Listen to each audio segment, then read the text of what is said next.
শুভেচ্ছা। শুরু হলো সব খবর, কম সময় সব খবর একসাথে। নিয়মিত আয়োজন জুড়ে নুসরাত বৃষ্টি সবাইকে স্বাগত জানাচ্ছি। স্থানীয় সরকার নির্বাচন আইন সংশোধন চূড়ান্ত করতে বৈঠক হয়েছে ইসিতে। এই মুহূর্তে ইসি সচিব আক্তার আহমেদ কথা বলছেন, সরাসরি যাচ্ছি। মনে করেছেন এটা স্ট্রিমলাইন করা যেতে পারে, সেই জন্য একটা সুপারিশটা যে রাখতেই হবে এরকম বাধ্যবাধকতা তো নাই। কাজে আমরা আমাদের দিক থেকে মনে করেছি এটা সুপারিশ করা যায়, সেই জন্য আমরা সুপারিশগুলো পাঠাবো। রাখা বা না রাখার যার এখতিয়ার তিনি করবেন। এটা কি সরকার সরকার চাপে পড়লে সরকার সিদ্ধান্ত নেবেন। এখানে তো আপনি সরকার চাপে পড়বে কিনা এর উত্তরটা আমি কি করে দিব। আপনাদেরকে ধন্যবাদ। নির্বাচন কমিশনে কিছুক্ষণ আগে যে সভাটি হয়েছে সেই সভা শেষে ইসি সচিব আক্তার হোসেন কথা বলছিলেন, আমরা সরাসরি দেখাচ্ছিলাম আপনাদের। স্থানীয় সরকার নির্বাচনে সেনা মোতায়েনের সুযোগ রাখতে চায় ইসি, সেই সাথে দ্বৈত নাগরিক, এমপিওভুক্ত প্রতিষ্ঠানের শিক্ষক এবং আন্তর্জাতিক অপরাধ ট্রাইব্যুনালের চার্জশিটভুক্তদের স্থানীয় নির্বাচনে অযোগ্য বিবেচনা করতে চায় কমিশন। তবে আওয়ামী লীগ নেতাকর্মীদের প্রার্থী হতে অযোগ্য ঘোষণার যে প্রস্তাবনা জামায়াত দিয়েছে তা নিয়ে আপাতত কিছুই ভাবছে না সাংবিধানিক প্রতিষ্ঠানটি। সহিংসতা মুক্ত নির্বাচন হবে বলেই কমিশনাররা আশ্বস্ত করেছেন, যদিও জামায়াতের শঙ্কা আওয়ামী লীগ নেতাকর্মীরা ভোটে অংশ নিলে সহিংসতা ঠেকানো সম্ভব হবে না। দরজায় কড়া নাড়ছে স্থানীয় সরকার নির্বাচন, এতে দলীয় প্রতীক থাকছে না বলে জানিয়েছে ইসি। এই সুযোগে আওয়ামী লীগের অনেকে নির্বাচনে অংশ নিয়ে রাজনীতিতে ফিরে আসার ছক কষছেন বলে গুঞ্জন রয়েছে। কার্যক্রম নিষিদ্ধ আওয়ামী লীগ নেতাদের ভোটে ফেরা নিয়ে কি ভাবছে সাধারণ মানুষ? দীর্ঘ 17 বছর তারা জনগণের ভোটার অধিকার কেড়ে নিয়েছে। এই জামাত ইসলাম যা নির্বাচন কমিশনের কাছে প্রস্তাব দিয়েছে, এটা সঠিক প্রস্তাবই দিয়েছে। দলমত নির্বিশেষে যে ভালো এরকম একজন লোক আমাদের মাঝে আসলে আমরা সন্তুষ্ট। সব দল থাকবে, আওয়ামী লীগের মধ্যেই ভালো আছে, হ্যাঁ, কিন্তু কয়েকজন ভালো দিয়ে তো হয় না। আরে না রে বাবা, সবার অধিকার আছে। বিচার না হওয়া পর্যন্ত স্থানীয় নির্বাচন সহ সকল প্রকার রাজনৈতিক কার্যক্রমে তাদেরকে নিষিদ্ধ হওয়া প্রয়োজন। তারা অবশ্যই স্থানীয় নির্বাচনে নির্বাচন করবে, আমি যৌক্তিক মনে করি। কারণ হচ্ছে যে তারা তো জনগণের ভোটে নির্বাচিত হবে। ইসির আহ্বানে আচরণ বিধিমালার খসড়ার বিষয়ে চিঠি দিয়ে বেশ কিছু মতামত জানায় জামাতে ইসলামী। নিষিদ্ধ ঘোষিত রাজনৈতিক দলের পদধারী বা সক্রিয় নেতাকর্মীদের নির্বাচনে অংশ নেয়ার অযোগ্য ঘোষণার বিধান রাখতে বলা হয় চিঠিতে। ইলেকশন কমিশনের পক্ষ থেকে প্রেরিত একটা চিঠির মাধ্যমেই আমাদের কাছে মতামত চাওয়া হয়েছে। নট দ্যাট যে আমরা ইচ্ছা করে কোনো প্রপোজাল দিয়েছি, এটা অনেক মিডিয়া কিন্তু একটু মিস ইন্টারপ্রিট করতেছে। ইলেকশনটা অরাজনৈতিক, রাজনৈতিক দলের নামে অংশগ্রহণ হবে না, দলীয় প্রতীক থাকবে না, তাহলে পলিটিক্যাল পার্টির কাছে মতামত চাওয়ার দরকারটা কি? কিন্তু ব্যক্তি যদি রাজনৈতিক হয় তাহলে তো ইলেকশন কমিশনকে বলতে হবে কোনো দলের কোনো পদবিধারী কোনো ব্যক্তি ইলেকশনে প্রার্থী হতে পারবে না। সে সার্কুলার কি ইলেকশন কমিশন দিতে পারবে? পারবে না। স্থানীয় সরকার নির্বাচনে আওয়ামী লীগের নেতাকর্মীরা অংশ নিলে সহিংসতার শঙ্কাও প্রকাশ করলেন জামাতের এই নেতা। একটা আওয়ামী লীগের থানা সভাপতি যদি ইলেকশন করে, দরকার নেই আমার নৌকা প্রতীকের, তো ওই ইলেকশন ওই ব্যক্তিকে অরাজনৈতিক হয়ে যাবে, তাকে আওয়ামী লীগের লোকেরাই তো ভোট দেবে।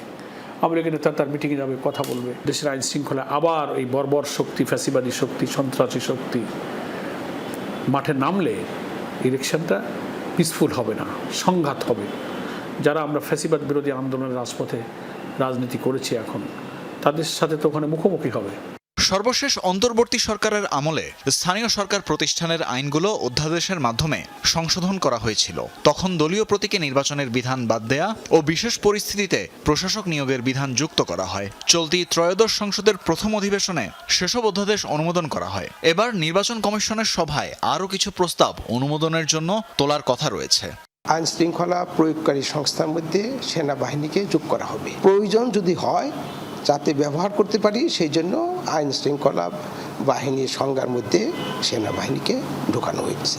এমপিওভুক্ত টিচাররা যাতে না আসতে পারে, নির্বাচনে প্রার্থী না হতে পারে, সেই জন্য আইন হয়েছে। দ্বৈত নাগরিকত্ব এইটা আমাদের পার্লামেন্টে আছে, কিন্তু লোকাল গভর্নমেন্টের সিটি কর্পোরেশন অনেক বড়, সিটি কর্পোরেশন থেকে কোথাও নাই।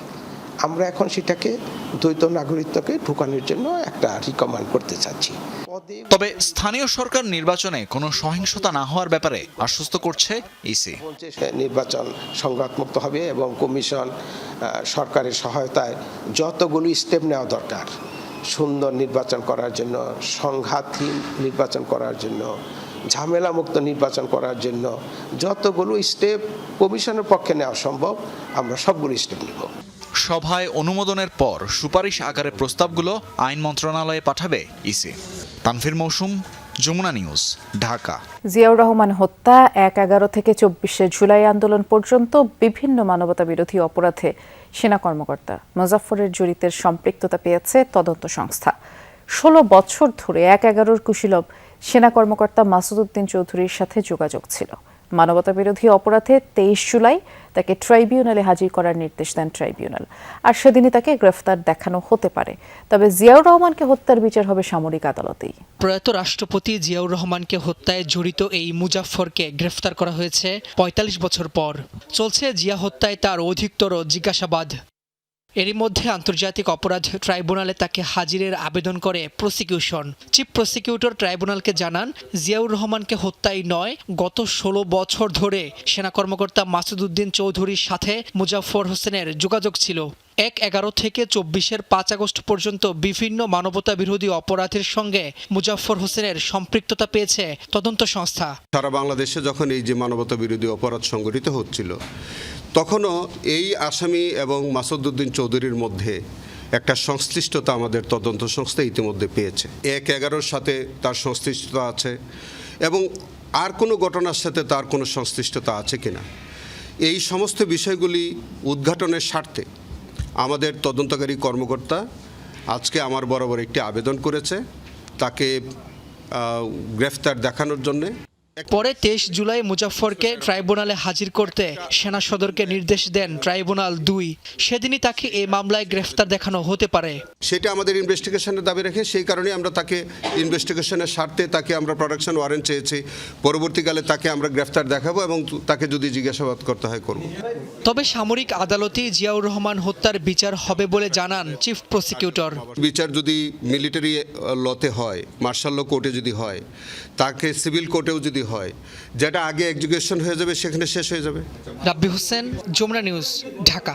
শহীদ রাষ্ট্রপতি জিয়াউর রহমানের খুনি মুজাফফর হোসেনকে এতদিন কারা আশ্রয় দিয়েছিল তা দ্রুত খতিয়ে দেখার দাবি জানিয়েছেন বিএনপির সিনিয়র যুগ্ম মহাসচিব ও প্রধানমন্ত্রীর রাজনৈতিক উপদেষ্টা রুহুল কবির রিজভী। যুবদলের এক আলোচনা ও দোয়া অনুষ্ঠানে তিনি কথা বলেন। সকালে যুবদল কেন্দ্রীয় নির্বাহী কমিটির সাবেক সহসভাপতি মরহুম জাকির হোসেন নান্নুর আত্মার মাগফিরাত কামনায় দোয়া মোনাজাত অনুষ্ঠানের আয়োজন করে যুবদল কেন্দ্রীয় নির্বাহী কমিটি। এই অনুষ্ঠানের প্রধান অতিথির বক্তব্যে বিএনপির সিনিয়র যুগ্ম মহাসচিব ও প্রধানমন্ত্রীর রাজনৈতিক উপদেষ্টা রুহুল কবির রিজভী বর্তমান সরকারের বিভিন্ন উন্নয়নমূলক পরিকল্পনার কথাও তুলে ধরেন। তিনি জানান, চক্রান্ত চলছে, তাই নেতাকর্মী সহ দেশের সবাইকে ঐক্যবদ্ধ থাকার আহ্বান জানান। ৪৫ বছর ওই লোক কোথায় ছিল? মেজর মুজাফফর কিভাবে আসতে পারল? নিশ্চয়ই যারা তাকে আশ্রয় দিচ্ছেন এর আন্তর্জাতিক আশ্রয়দাতা আছে, দেশের ভিতরে আশ্রয়দাতা আছে। ১৭ বছর আওয়ামী লীগ ক্ষমতায় ছিল। কারা? মাইলস্টোন ট্র্যাজেডির শোককে শক্তিতে পরিণত করে নিরাপদ বাংলাদেশ গড়ে তুলতে হবে বলে মন্তব্য করেছেন জিয়াউর রহমান ফাউন্ডেশনের vice president doctor Zubaida Rahman. আহতদের চিকিৎসা ও পুনর্বাসনে সরকারের সহযোগিতা অব্যাহত থাকবে বলে জানিয়েছেন স্বাস্থ্যমন্ত্রী সর্দার সাখাওয়াত হোসেন। মাইলস্টোন ট্র্যাজেডির প্রথম বার্ষিকীতে জাতীয় বার্ন ও প্লাস্টিক সার্জারি ইনস্টিটিউটে নিহতদের স্মরণে শ্রদ্ধাঞ্জলি ও স্মরণ সভায় এসব কথা বলেন তারা। যে শ্রেণীকক্ষে কিছুক্ষণ আগেও মুখর ছিল শিশুদের ছোটাছুটি, সেখানেই মুহূর্তের মধ্যে নেমে আসে মৃত্যু আর আগুনের বিভীষিকা। ২১ জুলাই ২০২৫ প্রথম দুপুর আকাশ থেকে ছুটে আসা বিমানের বিকট শব্দে মুহূর্তেই আগুনের লেলিহান শিখা ছড়িয়ে পড়ে চারদিকে। ঝরে যায় ৩৬টি তাজা প্রাণ। ১ বছর পর নিহতদের স্বজনরা এখনো খুঁজে ফেরেন প্রিয়জনকে, মনে করেন সাথে কাটানো শেষ মুহূর্ত।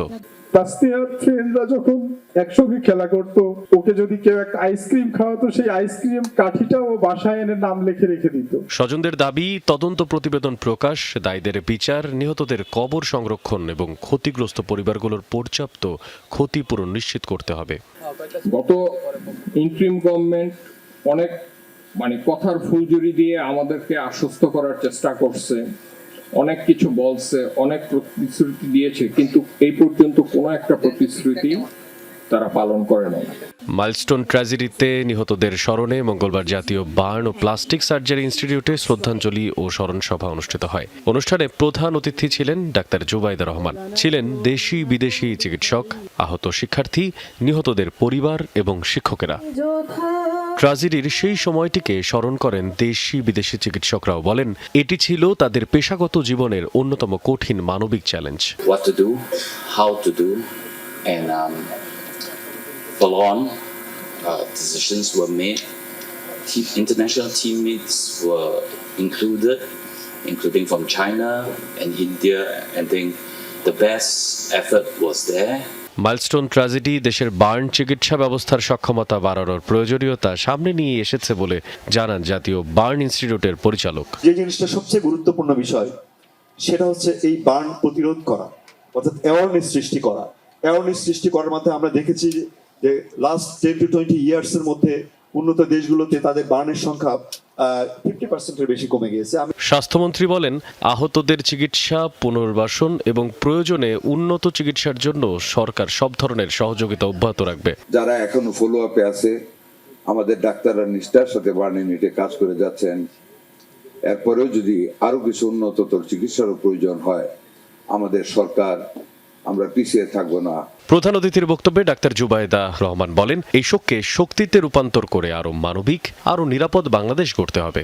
বহু মানুষ এগিয়ে এসেছে আক্রান্তদের পাশে দাঁড়াতে। এই কষ্টের মধ্যেও যে সাহসিকতা, সহমর্মিতা ও আত্মত্যাগের নিদর্শন সারা বিশ্ব দেখেছে তা ইতিহাসে বিরল। নিজের জীবনের ঊর্ধ্বে অন্যকে স্থান দিয়ে তাকে বাঁচাতে যাওয়ার মধ্যে যে অভাবনীয় আত্মত্যাগ বিশ্ববাসী সেদিন প্রত্যক্ষ করেছে, সকলের স্মৃতিতে রয়ে যাবে চির অম্লান হয়ে। ভিডিও বার্তায় চীনের উহানের থার্ড হাসপাতালের চিকিৎসক দলের প্রধান অধ্যাপক লিও গুয়া বলেন, এই মানবিক সহযোগিতা বাংলাদেশ চীন বন্ধুত্বকে আরো দৃঢ় করেছে। সিঙ্গাপুরের হাই কমিশনার মিশেল লি সহ বিভিন্ন দেশের প্রতিনিধিরা বলেন, ভবিষ্যতেও বাংলাদেশের স্বাস্থ্য খাত, বিশেষ করে বার্ন চিকিৎসার সহায়তা অব্যাহত রাখবে তারা। মশির অনিক, যমুনা নিউজ, ঢাকা। নারায়ণগঞ্জের ফতুল্লা আর্জেন্টিনা ও ব্রাজিল সমর্থকদের মধ্যে সংঘর্ষ হয়েছে। এ সময় বাড়িঘর ভাঙচুর, ককটেল বিস্ফোরণের ঘটনাও ঘটে, অন্তত 8 জন আহত হয়েছে। সোমবার রাত 10টার দিকে হাজীগঞ্জে এই ঘটনা। স্থানীয়রা জানায়, বিশ্বকাপ ফুটবলে ব্রাজিল পরাজিত হলে আর্জেন্টিনা সমর্থক হাবিবের সাথে এক ব্রাজিল সমর্থকের কথা কাটাকাটি হয়। ফাইনাল খেলায় আর্জেন্টিনা স্পেনের সাথে পরাজিত হলে আবার হাবিবকে দেখে কটূক্তি করে ব্রাজিল সমর্থক অপূর্ব সহ কয়েকজন। এরই জের ধরে রাতে হাবিব সহ কয়েকজন দেশীয় অস্ত্র নিয়ে অপূর্বর বাড়ি সহ কয়েকটি বাড়িতে হামলা চালায়। দুপক্ষের মধ্যে সংঘর্ষ হয়, বসতঘর ভাঙচুর করা হয়, ককটেল বিস্ফোরণ করা হয়। পরে পুলিশ গিয়ে পরিস্থিতি নিয়ন্ত্রণে আনে। তদন্তের পরে আইনি ব্যবস্থা নেওয়া হবে বলে জানিয়েছে পুলিশ। যুদ্ধ বিধ্বস্ত গাজায়ও থামেনি বিশ্বকাপের উন্মাদনা। নুসৈরাত শরণার্থী শিবিরে বিভিন্ন ক্যাফেতে জড়ো হয়ে বিশ্বকাপের ফাইনাল উপভোগ করেন শত শত ফিলিস্তিনি। অতিরিক্ত সময় আর্জেন্টিনাকে হারিয়ে শিরোপা জিততে আনন্দ উল্লাসে মেতে ওঠেন তারা। দর্শকের অনেকেই জানান, ফিলিস্তিনিদের প্রতি দীর্ঘদিনের সমর্থনের কারণে তারা স্পেনের পক্ষ নিয়েছেন। আর তাদের ভাষায় এই আয়োজন শুধু ফুটবল দেখার নয়, বরং শান্তি ও সংহতির বার্তা দেয় একটি উপলক্ষ। যুদ্ধের কঠিন বাস্তবতার মাঝেও কয়েক ঘন্টার জন্য হলেও ফুটবল তাদের স্বস্তি আর আনন্দের উপলক্ষ হয়ে ওঠে। ভারতের রাজনীতিতে উত্তাপ যেন থামছেই না। রাজপথের আন্দোলনের আঁচ এবার ছড়িয়ে পড়েছে পার্লামেন্টেও। ককরোচ জনতা পার্টির নেতৃত্বে বিক্ষোভ কর্মসূচিতে পুলিশি হামলার ঘটনায় বিরোধী শিবিরের তোপের মুখে পড়ে সরকার। হট্টগোলের কারণে মুলতবি করা হয় অধিবেশন। এদিকে পুলিশি কড়াকড়ি সত্ত্বেও মঙ্গলবারও যন্তর মন্তরে অবস্থান কর্মসূচি চালিয়ে যাচ্ছে সিজেপি। মঙ্গলবার সকাল থেকে দিল্লির যন্তর মন্তরে অবস্থান নেয় ককরোচ জনতা পার্টির নেতাকর্মীরা। শিক্ষামন্ত্রীর পদত্যাগ সহ সরকার বিরোধী বিভিন্ন স্লোগানে মুখর হয়ে ওঠে পুরো এলাকা। এই কর্মসূচিকে ঘিরে কড়া নিরাপত্তা নেওয়া হয়েছে দিল্লি জুড়ে। পার্লামেন্ট চত্বর সহ বিভিন্ন এলাকায় বসানো হয়েছে ব্যারিকেড। যে কোনো পরিস্থিতি সামাল দিতে প্রস্তুত দাঙ্গা পুলিশও। তবে সোমবারের মতো পার্লামেন্ট অভিমুখে আর কোনো মিছিল করবে না বলে জানিয়েছে দলটি। নেতাদের দাবি, পুলিশের সাথে সংঘর্ষে প্রায় 200 জন আহত হওয়ার পর তারা কৌশল বদলেছে। এখন শান্তিপূর্ণ অবস্থান ও গণসমাবেশের মাধ্যমেই আন্দোলন চালিয়ে নেওয়া হবে। এদিকে আন্দোলনের প্রতি সংহতি জানিয়ে অনশন চালিয়ে যাচ্ছেন সমাজকর্মী সোনম ওয়াংচুক। আমাদের উপর পুলিশ যেভাবে নির্যাতন চালিয়েছে সেটা দেখে সোনাম ওয়াংচুক কোনোভাবেই অনশন ভঙ্গ করবেন না। তার শারীরিক অবস্থা খুবই খারাপ, কিন্তু তারপরও তিনি পুলিশি নির্যাতনের প্রতিবাদে এই অনশন অব্যাহত রাখার ঘোষণা দিয়েছেন। সোমবার পার্লামেন্ট ভবনের দিকে হাজারো আন্দোলনকারী এগোতে চাইলে দিল্লি পুলিশ টিয়ার গ্যাস, লাঠিচার্জ এবং ব্যাপক ধরপাকড় চালায়। আন্দোলনকারীদের অভিযোগ, শান্তিপূর্ণ কর্মসূচিতেও অতিরিক্ত বল প্রয়োগ করা হয়েছে। অন্যদিকে পুলিশের দাবি, নিষেধাজ্ঞা অমান্য করে পার্লামেন্ট এলাকায় প্রবেশের চেষ্টা করায় পরিস্থিতি নিয়ন্ত্রণে এসব ব্যবস্থা নেওয়া হয়। এদিকে ককরোচ জনতা পার্টির কর্মসূচিতে পুলিশি বাধা এবং হামলার ঘটনায় তোলপাড় চলছে পার্লামেন্টে। গণতান্ত্রিক চর্চায় হস্তক্ষেপের অভিযোগে বিরোধী দলের তোপের মুখে পড়ে সরকার। পরীক্ষা প্রশ্ন ফাঁস, আন্দোলনকারীদের উপর পুলিশের অভিযান সহ একাধিক ইস্যুতে সরকারের জবাব দাবি করে বিরোধী শিবির। বর্ষাকালীন অধিবেশনের প্রথম দিনই হট্টগোলের কারণে মুলতবি করতে হয়। পরীক্ষার অনিয়ম এবং দুর্নীতির বিরুদ্ধে সোচ্চার হয়েছে শিক্ষার্থীরা, অথচ তাদের উপরেই লাঠিচার্জ করা হয়েছে, টিয়ার গ্যাস ছোড়া হয়েছে। তরুণদের সঙ্গে এমন আচরণ কোনোভাবেই গ্রহণযোগ্য নয়। প্রতিবার তারা কোনো পরীক্ষার জন্য খরচ করলে অনেক ক্ষেত্রেই তাদের বাবা মাকে ঋণ নিতে হয়। তারা নানাভাবে সংগ্রাম করেন, কোচিং সেন্টারে যেতে হয়, নানা ধরনের প্রস্তুতি নিতে হয়। শুধু একটি উজ্জ্বল ভবিষ্যতের আশায় তারা অসীম কষ্ট সহ্য করে। পরীক্ষা দুর্নীতির প্রতিবাদে শিক্ষামন্ত্রী পদত্যাগ এবং আমূল শিক্ষা ব্যবস্থা সংস্কারের দাবিতে শুরু হয় এই আন্দোলন। মীর মুশফিকা হাসান, যমুনা নিউজ। কয়েকদিনের টানা বৃষ্টি আর উজানের ঢলের পানিতে তলিয়ে আছে কয়েক জেলার নিম্নাঞ্চল। রাস্তাঘাট ডুবে যাওয়া এবং বাড়িঘরে পানি ঢোকায় ভোগান্তিতে বাসিন্দারা। আমন ধানের বীজতলা সহ বিভিন্ন ফসল ডুবে থাকায় দুশ্চিন্তায় কৃষক। বর্ষায় কয়েক জেলায় নদী ভাঙনের তীব্রতাও বেড়েছে। এদিকে বন্যা পূর্বাভাস ও সতর্কীকরণ কেন্দ্র জানিয়েছে, ভারী বৃষ্টি ও উজানের ঢলে রংপুর, সিলেট, ময়মনসিংহ বিভাগের নদী সংলগ্ন নিম্নাঞ্চলে কোথাও কোথাও স্বল্পমেয়াদী বন্যা দেখা দিতে পারে। পাহাড়ি ঢলের পানিতে তলিয়ে নেত্রকোনার কলমাকান্দা উপজেলার খারনই, নাজিরপুর ও রংছাতি ইউনিয়নের অন্তত 15টি গ্রাম। ডুবেছে রাস্তাঘাট, পানি ঢুকেছে বাড়িঘরেও। নিচু এলাকার রাস্তাঘাট তলিয়ে যাওয়ায় চলাচলে ভোগান্তি পোহাতে হচ্ছে বাসিন্দাদের। ঢলের পানির তোরে বিভিন্ন স্থানে ভেঙেছে সড়ক, ডুবেছে আমন ধানের বীজতলা। চাষাবাদ নিয়ে দুশ্চিন্তায় কৃষক। বাড়ি ঘরে পানি উঠতে গেছে, রান্না বাড়ি নাই, এরপরে মনে করেন এই জ্বালা টালা যা পালাইছিলাম সব ক্ষয়ক্ষতি নষ্ট হয়েছে। নদী বাড়ি আমার একটা ভেঙে গেছে, রাস্তা ভেঙে গেছে, গরু বড় পানি, গরু রাখতে না, পুকুরে মাছ টাছ সব বাঁচায় গেছে। নতুন করে ভারী বৃষ্টি না হয় শেরপুরের নদ নদীর পানি কিছুটা কমেছে। ঝিনাইগাতি বাজার সহ প্লাবিত নিম্নাঞ্চল থেকে নেমেছে পানি। শেরপুর নালিতাবাড়ি গাজীরখামার সড়ক পানিতে ডুবে থাকায় এখনো যান চলাচল বন্ধ। সোমবারের আকস্মিক ঢলে ভেসে গেছে অনেক ঘেরের মাছ। তিস্তার পানিতে তলিয়ে আছে গঙ্গাচড়া, কাউনিয়া ও পীরগাছার নিচু এলাকা ও চরাঞ্চল। অনেক এলাকায় বাড়িঘরেও উঠেছে পানি, তলিয়েছে রাস্তাঘাট ও ফসল। গঙ্গাচড়ার নোহালী ব্রিক বাজার, মিনার বাজার ও ছাওলা সহ বিভিন্ন এলাকায় দেখা দিয়েছে ভাঙন। জরুরি ভিত্তিতে জিও ব্যাগ ফেলে ভাঙন ঠেকানোর চেষ্টা করছে পানি উন্নয়ন বোর্ড। জমি জায়গা যা সব আমাদের গেছে, কিন্তু আমরা যে বাড়িটা করে আসি এই বাড়িও আমাদের থাকবে না। যত দ্রুত সম্ভব সরকারের কাছে আমাদের আবেদন, সরকারের কাছে আমাদের অনুরোধ, আমাদের যেন রক্ষা করে। এই আমি বাড়ি ভাঙবার হলো 6 মাস, আবার যদি বাড়ি ভাঙি এই টাকা পয়সা আমি কোথায় পাবো? এদিকে টানা বৃষ্টি আর স্বাভাবিকের চেয়ে বেশি উচ্চতার জোয়ারের পানিতে প্লাবিত হয়েছে ঝালকাঠির নলছিটি, কাঠালিয়া ও রাজাপুর উপজেলার নদী তীরবর্তী নিচু এলাকা। ডুবেছে সবজিসহ বিভিন্ন ফসল। জাহিদ হাসান, যমুনা নিউজ। আসছে বছর সরকারিভাবে হজে যাওয়ার খরচ 5,05,000 থেকে 6,15,000 টাকা নির্ধারণ করেছে সরকার। আর বেসরকারি প্যাকেজ নির্ধারণ হয়েছে 5,13,500 টাকা। এবার বিমান ভাড়া কমানো হলেও হজ প্যাকেজের খরচ বেড়েছে। সচিবালয় ধর্মমন্ত্রী জানান, এবার 70 বছরের বেশি হজ যাত্রীদের সাথে তরুণ সঙ্গী বাধ্যতামূলক। তাছাড়া এজেন্সি ও প্রতিনিধির অ্যাকাউন্টে সরাসরি টাকা লেনদেন করাও নিষিদ্ধ করেছে সরকার। বিগত আওয়ামী লীগ সরকারের সময় হজ প্যাকেজের খরচ অতিরিক্ত বেড়ে যাওয়ায় সৌদি আরব থেকে দেয়া নির্ধারিত কোটা পূরণে ব্যর্থ হয় বাংলাদেশ। ফলে তখন থেকেই খরচ কমানোর দাবি হজ যাত্রীদের। উদ্যোগ নেয় বর্তমান সরকার। মঙ্গলবার সংবাদ সম্মেলনে আসছে বছরের নতুন হজ প্যাকেজ ঘোষণা করেন ধর্মমন্ত্রী। সরকারি প্যাকেজে খরচ ধরা হয়েছে 6,15,263 টাকা, আর সাশ্রয়ী প্যাকেজে এ খরচ 5,05,648 টাকা। হজ প্যাকেজ ঘোষণার পূর্বে কিছু বিষয়ে সৌদি সরকারের মুদ্রা বিনিময় হার ও খাওয়া সহ কিছু খরচ নতুন করে প্যাকেজে যোগ হওয়ায় সার্বিক খরচ বেড়ে গেছে বলে জানান ধর্মমন্ত্রী। 2026 সালে সর্বনিম্ন হজ প্যাকেজের মূল্য ছিল 4,67,137 টাকা খাবার ছাড়া। এই প্যাকেজটির যদি আমরা 2027 সালে রাখতে হয় তাহলে প্যাকেজ মূল্য হবে 5,33,711 টাকা। এখানে দুটো জিনিস বাড়তেছে, একটা হলো খাবারের জন্য বাড়তেছে 39,508 টাকা, আর সার্ভিস চার্জ 23,240 টাকা। মন্ত্রী জানান 2025 সাল থেকে বিমান ভাড়া 14,000 টাকা কমিয়ে করা হয়েছে 1,30,000 টাকা। শেখ হাসিনা সরকারের আমলে 2023 সালে বিমান ভাড়া ছিল প্রায় 2 লক্ষ টাকা। এই বছর মাননীয় প্রধানমন্ত্রী প্রচেষ্টা বিমান ভাড়া গত বছরের চেয়ে 24,830 টাকা কমানো হয়েছে, মানে এখন ভাড়া নির্ধারিত হয়েছে 1,30,000 টাকা। 2027 সালে চাঁদ দেখা সাপেক্ষে হজের প্রথম ফ্লাইট শুরু হতে পারে 8 এপ্রিল, হজ অনুষ্ঠিত হতে পারে 15ই মে। হজ ব্যবস্থাপনার বিভিন্ন বিষয় সম্পর্কে তাৎক্ষণিকভাবে দেশবাসীকে অবহিত করার পাশাপাশি আমাদেরকে নানা তথ্য দিয়ে সহযোগিতা করে থাকি। ফয়সাল মাহমুদ, যমুনা নিউজ, ঢাকা।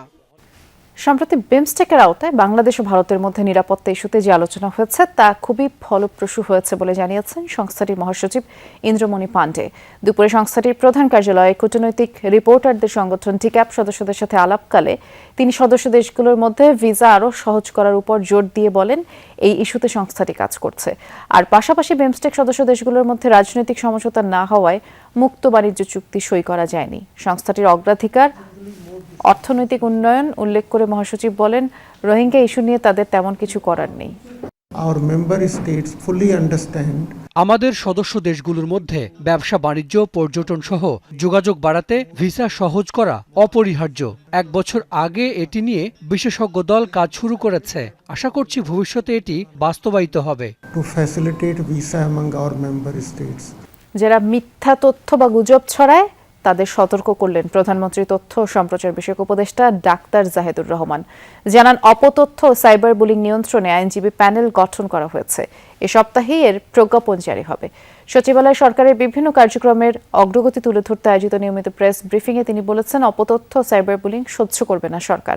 17 বছরের ফ্যাসিস্ট কাঠামো রাতারাতি পরিবর্তন সম্ভব নয় বলেও মন্তব্য করেন তিনি। জানান, পুলিশ ও প্রশাসনে থাকা গণ অভ্যুত্থানে হত্যা অপরাধে জড়িতদের বিরুদ্ধে পর্যায়ক্রমে ব্যবস্থা নেওয়া হচ্ছে। উপদেষ্টা আরও জানান, কোনো মন্ত্রী ভালো পারফর্ম করতে না পারলে মন্ত্রিসভায় পরিবর্তন আনতে পারেন প্রধানমন্ত্রী।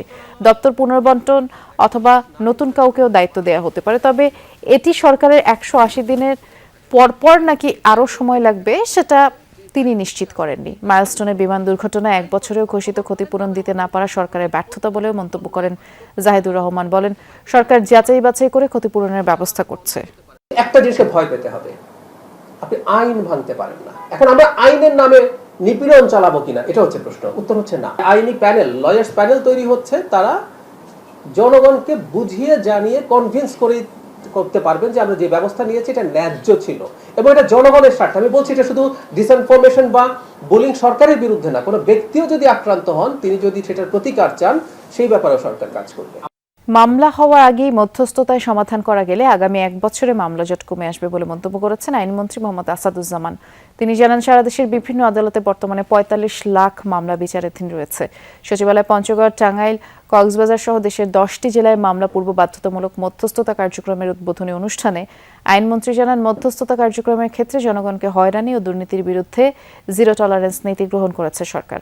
সাংবাদিকদের প্রশ্নের জবাবে আইনমন্ত্রী বলেন, সরকার রাজনৈতিক হয়রানিমূলক মামলা প্রত্যাহারের সিদ্ধান্ত নিয়েছে, কিন্তু শিশু নির্যাতন ও ধর্ষণ সংক্রান্ত মামলা প্রত্যাহার হবে না। নতুন সরকারের 4 মাসে আদালতে 62% মামলা কমেছে বলেও জানান আইনমন্ত্রী।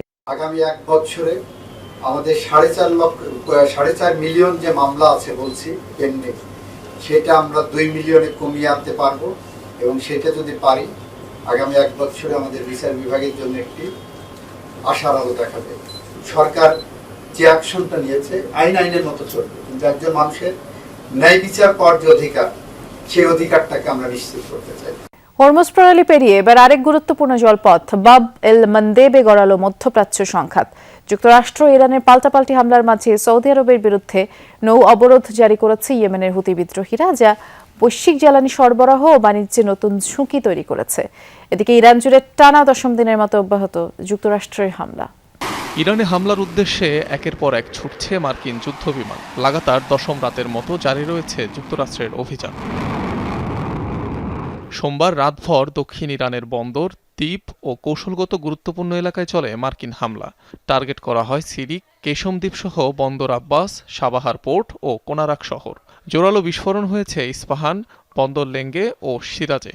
জবাবে কুয়েত, বাহরাইন ও জর্ডানে মার্কিন স্থাপনা লক্ষ্য করে ড্রোন ছোড়ে ইরান। স্থল অভিযান চালালে যুক্তরাষ্ট্রকে তার ভয়াবহ পরিণতি ভোগ করতে হবে বলে হুঁশিয়ারি তেহরানের।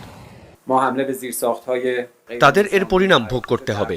আমার বিশ্বাস, যেসব জায়গায় স্থল অভিযানের ছক কষছে যুক্তরাষ্ট্র, ওইসব এলাকার মানুষ তাদের স্বাগত জানানোর অপেক্ষার প্রহর গুনছে। প্রতিরোধ গড়ে তোলার জন্য প্রস্তুত মানুষের সংখ্যাও কম নয়।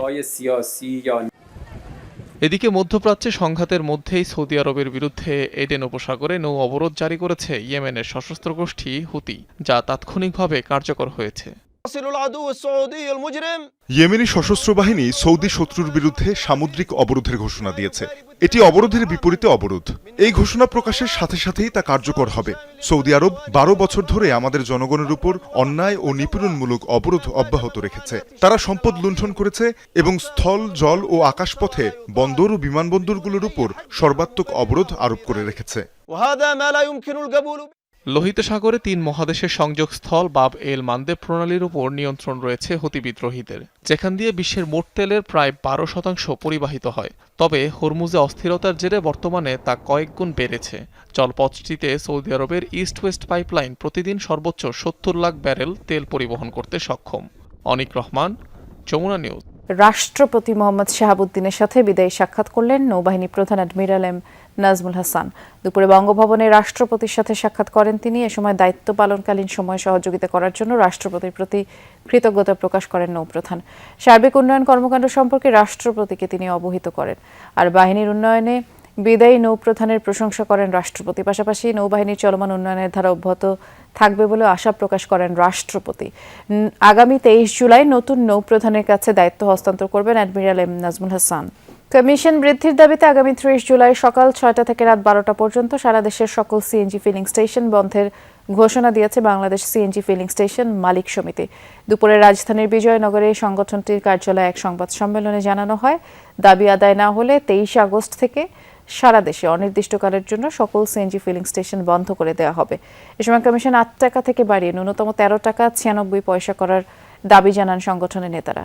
পাশাপাশি সরকারের সাথেও আলোচনা চলবে। গত 11 বছরে অস্বাভাবিক মূল্যস্ফীতি, ন্যূনতম মজুরি বৃদ্ধি, যন্ত্রাংশের উচ্চ মূল্য, ব্যাংক গ্যারান্টি এবং ইজারা ফি বাড়ায় এই ব্যবসায় চরম সংকট তৈরি হয়েছে বলে দাবি করে মালিক সমিতি। 30 জুলাই তারিখে সকাল 6টা থেকে রাত 12টা পর্যন্ত আমাদের স্টেশন বন্ধ রাখব।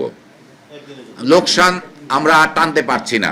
এখন এই লোকসানের বোঝাটা যদি সরকার সমাধানের ব্যবস্থা না করে, সেক্ষেত্রে আগামী 23-8 তারিখ থেকে আমাদের স্টেশনসমূহ, সারা দেশের স্টেশনসমূহ আমরা বন্ধ রাখবো। আমরা সরকারের আশ্বাসে প্রধানমন্ত্রী কার্যালয় অভিমুখে 2009 সালের পিলখানা ট্র্যাজেডিতে চাকরিচ্যুত বিডিআর সদস্যদের পদযাত্রা কর্মসূচি আগামীকাল দুপুর পর্যন্ত স্থগিত করা হয়েছে। দুপুরে সচিবালয়ে স্বরাষ্ট্র মন্ত্রণালয়ের মাননীয় অতিরিক্ত সচিব ডক্টর জিয়াউদ্দিন আহমেদের সাথে সাক্ষাৎ করেন তাদের 9 সদস্যের প্রতিনিধি দল। সাক্ষাৎ শেষে এই সিদ্ধান্ত নেন বিডিআর কল্যাণ পরিষদের নেতারা। এর আগে সকালে শহীদ মিনারে বিডিআর কল্যাণ পরিষদের সভাপতি মোহাম্মদ ফয়জুল আলম আশ্বাস না পেলে প্রধানমন্ত্রী কার্যালয় অভিমুখে পদযাত্রার ঘোষণা দিয়েছিলেন। এ সময় তিনি চাকরিতে পুনর্বহাল ও পূর্ণ সুযোগ সুবিধা সহ ক্ষতিপূরণ দেয়া এবং নিরপরাধ বিডিআর সদস্যদের অবিলম্বে মুক্তি ও প্রকৃত খুনিদের দৃষ্টান্তমূলক শাস্তি নিশ্চিত করার দাবি জানান। সমাবেশে চাকরিচ্যুত বিডিআর সদস্যরা তাদের দুঃখ দুর্দশার কথা তুলে ধরেন। 4 মাসে 800 ছুঁই হাম উপসর্গ নিয়ে মৃতের সংখ্যা। গেল একদিনে উপসর্গ নিয়ে দেশে আরও 4 জনের মৃত্যু হয়েছে। নিয়ে সোমবার সকাল থেকে আজ সকাল 8টা পর্যন্ত এই হিসাব। স্বাস্থ্য অধিদপ্তরের প্রতিবেদন অনুযায়ী হাম ও হামের উপসর্গে মোট মৃতের সংখ্যা বেড়ে হয়েছে 797। এর মধ্যে নিশ্চিত হামে 95 জন, আর হামের উপসর্গ নিয়ে 702 জন মারা গেছে। সবশেষ 24 ঘন্টায় সারা দেশে আরও 1008 জনের শরীরে হামের উপসর্গ দেখা দিয়েছে। 15 মার্চ থেকে এ পর্যন্ত হামের উপসর্গ দেখা দেওয়া রোগীর সংখ্যা 1,19,448। এই যাবৎ হামের উপসর্গ নিয়ে হাসপাতালে ভর্তি হয়েছে 1,02,244, আর সুস্থ হয়ে হাসপাতাল ছেড়েছেন 98,411 জন। ভারতের সিকিমে টানেল ধসে নিহতের সংখ্যা বেড়ে দাঁড়িয়েছে 8 জনে। এখনও আটকা পড়ে আছেন 27 জন। সোমবার সিকিমের নামচি জেলায় তিস্তা জলবিদ্যুৎ প্রকল্পের নির্মাণাধীন টানেলে ধসে পড়লে এই দুর্ঘটনা ঘটে এবং ওই দিন বিকেলে ভূমিধসের কারণে বন্ধ হয়ে যায় সুড়ঙ্গের প্রবেশদ্বার, যার ফলে গ্যাস লিক হলে ভেতরে আটকে পড়েন নির্মাণ শ্রমিকরা। নিহতদের মরদেহ জেলা হাসপাতালে নেওয়া হয়েছে। আটকে পড়া বাকি কর্মীদের উদ্ধারের জন্য তৎপরতা চালাচ্ছে পুলিশ। যদিও এই দুর্ঘটনার সুনির্দিষ্ট কারণ এখনও জানা যায়নি। ক্ষতিগ্রস্ত শ্রমিক ও তাদের পরিবারকে সহায়তার আশ্বাস দিয়েছেন ভারতের প্রধানমন্ত্রী। বগুড়ার কাহালুতে পুকুরের পানিতে ডুবে ভাই বোন সহ 3 শিশুর মৃত্যু হয়েছে। দুপুর উপজেলার ভালতা গ্রামে এই ঘটনা ঘটে। স্থানীয়রা জানায় সকাল থেকে ওই 3 শিশু একসাথে পুকুর পাড়ে কাদা পানিতে খেলছিল। এক পর্যায়ে সবার অজান্তে পুকুরে নেমে যায় তারা। এরপর থেকে তাদের খোঁজাখুঁজি করছিলেন পরিবারের সদস্যরা। হঠাৎ জাকিরুলকে পানিতে ভাসতে দেখে দ্রুত উদ্ধার করে হাসপাতালে নিলে কর্তব্যরত চিকিৎসক তাকে মৃত ঘোষণা করে। পরে তানজিদের মরদেহ উদ্ধার করে গ্রামবাসী। খবর পেয়ে ঘটনাস্থলে অভিযান চালিয়ে ফাতেমা সুরাইয়ার মরদেহ উদ্ধার করে ফায়ার সার্ভিস। এই 3 শিশুর মৃত্যুতে এলাকায় শোকের ছায়া নেমে এসেছে। সাভারের আমিন বাজারে হত্যা মামলায় একজনকে গ্রেফতার করেছে পিবিআই। এই ঘটনাটি গত 2 জুলাই ঘটেছে। সকালে রাজধানী উত্তরায় সংবাদ সম্মেলনে PBI Dhaka police super NM Morshed জানান, স্বামীর সাথে ডিভোর্স হওয়ায় সাভার থানার বড়দেশি এলাকায় মেয়েকে নিয়ে ভাড়া থাকতেন শারমিন আক্তার। কিছুদিন পর মাসুম নামের একজনের সাথে তার পরিচয় হয়। ধীরে ধীরে সম্পর্ক গড়ে ওঠে। মাসুমকে বিয়ের জন্য চাপ দেয় শারমিন, কিন্তু মাসুম বিবাহিত হওয়ায় বিয়েতে সে অস্বীকৃতি জানায়। আর এসব বিষয় নিয়ে দুজনের মধ্যে বিবাদ হলে শারমিনকে শ্বাসরোধ করে হত্যার পর পালিয়ে যায় মাসুম। মামলার তদন্ত পিবিআইয়ের কাছে আসলে গত 14 জুলাই কুড়িগ্রাম জেলার সীমান্ত এলাকা থেকে ভারতে পালানোর সময় আসামি মোহাম্মদ মাসুম ইসলামকে গ্রেফতার করে পিবিআই। অনৈতিক সম্পর্কের একটা সূত্র পাই, সেই সূত্র ধরে আমরা পরবর্তীতে তাকে শনাক্ত করতে সক্ষম হই। ঘটনার পর থেকেই সে পলাতক ছিল সাভার থেকে, এবং এটা আমরা জানতে পারি সে কুড়িগ্রাম থেকে দিনাজপুর হয়ে হিলি বর্ডার হয়ে সীমান্ত অতিক্রম করার চেষ্টা করছে। পরবর্তীতে আমরা কুড়িগ্রাম থেকে তাকে গ্রেপ্তার করতে সক্ষম হই। নাগরিক সেবা সহজ, দ্রুত, জনবান্ধব করতে উদ্বোধন করা হলো হ্যালো ডিসি অ্যাপ। দুপুরে ঢাকা জেলা প্রশাসকের কার্যালয়ে এই অ্যাপের উদ্বোধনী অনুষ্ঠানের আয়োজন করা হয়। উপস্থিত ছিলেন ঢাকা জেলা প্রশাসক ফরিদা খানম। তিনি বলেন, হ্যালো ডিসি অ্যাপের উদ্দেশ্য সেবা সহজ করা। জানান, এখন থেকে এই অ্যাপের মাধ্যমে সেবা নিতে পারবেন গ্রাহকরা। আরও বলেন, সকল ধরনের সেবা এই অ্যাপের মাধ্যমেই দেয়া হবে। আর সকলকে সহযোগিতার আহ্বানও জানান তিনি। মানুষকে সহজেই এই জেলা প্রশাসনের কর্মকর্তাদের কাছে আসতে অনেক ভোগান্তি পোহাইতে হয়। জনগণের সেই ভোগান্তিটা দূর হবে, সেবাটা সে সহজে পাবে এবং যে ট্রান্সপারেন্সি সেটাও থাকবে। আমরা বিভিন্নমুখী সেবা দিয়ে থাকি, ভূমি সংক্রান্ত সেবা, আইন শৃঙ্খলা সংক্রান্ত সেবা, শিক্ষা, এনজিও, বিভিন্ন ডিলিং লাইসেন্স সহ নানা ধরনের সেবা আমরা প্রদান করে থাকি। ডিজিটাল মাধ্যমে কিশোরী ও তরুণীদের অংশগ্রহণ বাড়ার পাশাপাশি নতুন সম্ভাবনার সাথে বিভিন্ন ঝুঁকিও বাড়ছে। আর এমন বাস্তবতায় ডিজিটাল জেন্ডার রীতিনীতি, জাতীয় অভিজ্ঞতা ও শিক্ষা বিনিময় শীর্ষক অনুষ্ঠানের আয়োজন করে বিবিসি মিডিয়া অ্যাকশন। সকালে রাজধানীর এক হোটেলে আয়োজিত এই অনুষ্ঠানে প্রধান অতিথির বক্তব্যে প্রাথমিক ও গণশিক্ষা প্রতিমন্ত্রী ববি হাজ্জাজ বলেন, প্রযুক্তিকে ভয় নয়, ইতিবাচকভাবে কাজে লাগাতে হবে।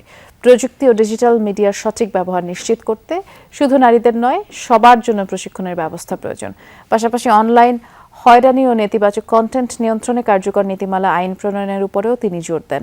অনুষ্ঠানে কিশোরী ও তরুণীদের ডিজিটাল সম্পৃক্ততা, অনলাইন আচরণ এবং ইনফ্লুয়েন্সারদের প্রভাব নিয়ে গবেষণার ফলাফল তুলে ধরা হয়। আলোচকরা বলেন, নিরাপদ ও অন্তর্ভুক্তিমূলক ডিজিটাল পরিবেশ নিশ্চিত করতে পরিবার, শিক্ষা প্রতিষ্ঠান, নীতি নির্ধারক এবং কন্টেন্ট নির্মাতাদের সমন্বিত উদ্যোগ প্রয়োজন। এর পাশাপাশি কিশোরী ও তরুণীদের মধ্যে ডিজিটাল সাক্ষরতা ও সমালোচনামূলক চিন্তার দক্ষতা বাড়ানোর উপরও গুরুত্ব দেন আলোচকরা। Digital media, access to information, knowledge আমাদের তরুণদেরকে আরো অনেক বেশি শক্তিশালী করতে, জ্ঞান দিয়ে আর অনেক কিছু দিয়ে। সো আমি পজিটিভ দিকটাতে থাকা, দুর্বলতার দিকও আছে অন্য কিছুতেও, যেটা বললাম সবকিছুতেই দুর্বলতা আসতে পারে। এখন সোশ্যাল নর্মস গুলো আমাদের ওই জায়গায় আনতে হবে যেটা অ্যাকসেপ্ট করতে পারে কারেন্ট টেকনোলজি যে জায়গাটায় আছে। মুক্তিযুদ্ধে বীর শহীদ এবং দেশের গণতান্ত্রিক অগ্রযাত্রায় অবদান রাখা জাতীয় নেতৃবৃন্দের প্রতি শ্রদ্ধা জানিয়েছেন বাংলাদেশ ফিজিওথেরাপি অ্যাসোসিয়েশন। সকালে সাভারে জাতীয় স্মৃতিসৌধে শ্রদ্ধা নিবেদন করেন সংগঠনের সভাপতি ডক্টর মোহাম্মদ আনোয়ার হোসেন। পরে শহীদ রাষ্ট্রপতি জিয়াউর রহমান ও খালেদা জিয়ার সমাধিতে পুষ্পস্তবক অর্পণ করে শ্রদ্ধা নিবেদন করেন। এ সময় দোয়া ও মোনাজাতে অংশ নেন নেতাকর্মীরা। ফিজিওথেরাপি অ্যাসোসিয়েশনের সভাপতি জানান, দেশের মানুষের জন্য মানসম্মত সহজলভ্য সেবা নিশ্চিতে সংগঠনটি কাজ করছে।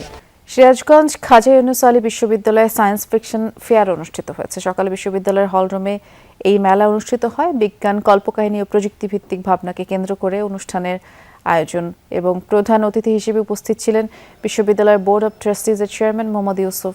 বিশেষ অতিথি হিসেবে ছিলেন বোর্ড অব ট্রাস্টিজের member secretary professor doctor Rubaiyat Farzana Hossain এবং বিশ্ববিদ্যালয়ের উপাচার্য প্রফেসর ডক্টর মোহাম্মদ আশরাফ আলী। আয়োজকরা জানায়, এই আয়োজন শিক্ষার্থীদের মধ্যে বিজ্ঞান মনস্কতা সৃজনশীলতা ও নতুন উদ্ভাবনী চিন্তার বিকাশে গুরুত্বপূর্ণ ভূমিকা রাখবে। উপজেলা ও জেলা পর্যায়ে পেরিয়ে প্রতিভা অন্বেষণের মেগা প্ল্যাটফর্ম নতুন কুড়ির এবার শুরু হলো জাতীয় পর্যায়ে চূড়ান্ত লড়াই। সেরা খেলোয়াড়দের বিকেএসপিতে উন্নত প্রশিক্ষণের সুযোগ দেওয়ার ঘোষণা ক্রীড়া মন্ত্রণালয়ের। এদিকে সেপ্টেম্বরে ঘরের মাটিতে ভারতের বিপক্ষে ক্রিকেট সিরিজ খেলতে অনেক দূরে এগিয়েছে সরকার, জানিয়েছেন যুব ক্রীড়া প্রতিমন্ত্রী আমিনুল হক। প্রতিভা অন্বেষণের মেগা প্ল্যাটফর্ম নতুন কুড়ির এতদিন ছিল ইউনিয়ন, উপজেলা ও জেলা পর্যায়ের বাছাই। এবার সেরাদের সেরা খেলোয়াড়দের নিয়ে শুরু হলো 8টি খেলার জাতীয় পর্যায়ের লড়াই। যুব ক্রীড়া প্রতিমন্ত্রী আমিনুল হক প্রথম আসরের চূড়ান্ত পর্বের উদ্বোধনী অনুষ্ঠানে মিরপুরের সৈয়দ নজরুল ইসলাম সুইমিং কমপ্লেক্সে সেরাদের বিকেএসপিতে ট্রেনিংয়ের সুযোগ করে দিতে চান। ইতোমধ্যেই দ্বিতীয় আসরের রেজিস্ট্রেশন শুরু হয়েছে, যা সেপ্টেম্বরের শুরুতে উদ্বোধন করা হবে। প্রথম আসরে প্রায় 1,68,648 জন অনলাইনে রেজিস্ট্রেশন করেছিল এবং তার ভিতরে প্রায় 47,000 প্লাস ছিল আমাদের কিশোরীরা এবং কিশোর ছিল 1,21,000 সামথিং। এইভাবে আমরা তৃণমূলে চেষ্টা করছি যে আমাদের বর্তমান সরকারের বয়স প্রায় 5 মাস, আমরা 5 মাস পার করেছি। আমরা ইনশাআল্লাহ 6 মাসের ভিতরেই যে আমাদের 180 দিনে যে কর্মসূচি রয়েছে খেলাধুলাকে পেশা হিসেবে প্রতিষ্ঠা করা, নতুন করে স্পোর্টস, আমাদের খেলার মাঠ, এত খেলার আয়োজন কিন্তু মাঠ কোথায়, সে মাঠের জন্য ইতিমধ্যে আমরা উদ্যোগ গ্রহণ করেছি। এরপর প্রতিমন্ত্রী পাশেই হোম অফ ক্রিকেটে যান, সেখানেও চলছে নতুন কুড়ির ক্রিকেট ম্যাচ। সেপ্টেম্বরে বাংলাদেশে ক্রিকেট সিরিজ খেলতে আসার পরিকল্পনায় ভারত। দুই পক্ষের কথা গড়িয়েছে অনেক দূর। ইন্ডিয়ান এম্বাসিতে আমি কথা বলেছি, তারাও আমাদের সাথে কথা বলেছে।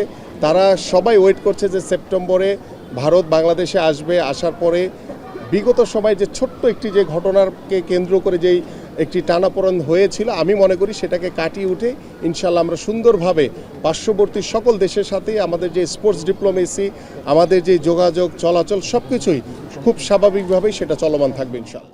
শনিবার একযোগে দেশের 27টি ফেডারেশনের অ্যাডহক কমিটি পরিবর্তন করেছে সরকার। 3 মাসের মধ্যে নির্বাচন করাই লক্ষ্য। জেলা কমিটির ম্যাক্সিমামগুলো হয়ে গেছে, আমাদের কিছু কমিটি বাকি আছে, সেটা আমরা ওই 3 মাস ধরেই আমরা এই কার্যক্রমগুলো শেষ করব। 27 জুলাই বিকেল 4টায় আর্মি স্টেডিয়ামে প্রথম আসরের বর্ণাঢ্য সমাপনী ও সেরা ক্রীড়াবিদদের মাঝে পুরস্কার বিতরণ করবেন প্রধানমন্ত্রী তারেক রহমান। মেহেদি নাইম, যমুনা স্পোর্টস, ঢাকা। দ্বিপাক্ষিক সহযোগিতা জোরদার ও চলমান আঞ্চলিক সংকট নিয়ে আলোচনায় পাকিস্তান সফরে গিয়েছেন ইরানের স্বরাষ্ট্রমন্ত্রী ইস্কান্দার মোমেনি। সোমবার এক বিবৃতিতে এই তথ্য নিশ্চিত করেছে ইরানের স্বরাষ্ট্র মন্ত্রণালয়। জানানো হয়, উচ্চ পর্যায়ের একটি প্রতিনিধি দলের নেতৃত্ব দিতে ইসলামাবাদ পৌঁছেছেন স্বরাষ্ট্রমন্ত্রী, আর তাকে স্বাগত জানান পাকিস্তানের স্বরাষ্ট্রমন্ত্রী মোহসিন নকভি। ইরানি প্রতিনিধি দলের মধ্যে রয়েছেন সিস্তান বেলুচিস্তানের গভর্নর জেনারেল, ইরানের উপস্বরাষ্ট্রমন্ত্রী, জাতীয় জ্বালানি প্রতিষ্ঠানের প্রধান সহ বহু জ্যেষ্ঠ কর্মকর্তা। সফরকালে পাকিস্তানের প্রধানমন্ত্রী শাহবাজ শরীফ, ফিল্ড মার্শাল আসিম মুনিরের সাথে ইরানি প্রতিনিধিরা বৈঠক করবেন। দ্বিপাক্ষিক সম্পর্ক ছাড়াও সীমান্ত নিরাপত্তা, বাণিজ্য, আঞ্চলিক নানা ইস্যুতেও আলোচনা হবে। আর এই ছিল আজকের সব খবরের সব আপডেট। সাথে থাকার জন্য ধন্যবাদ। নিরাপদে থাকবেন।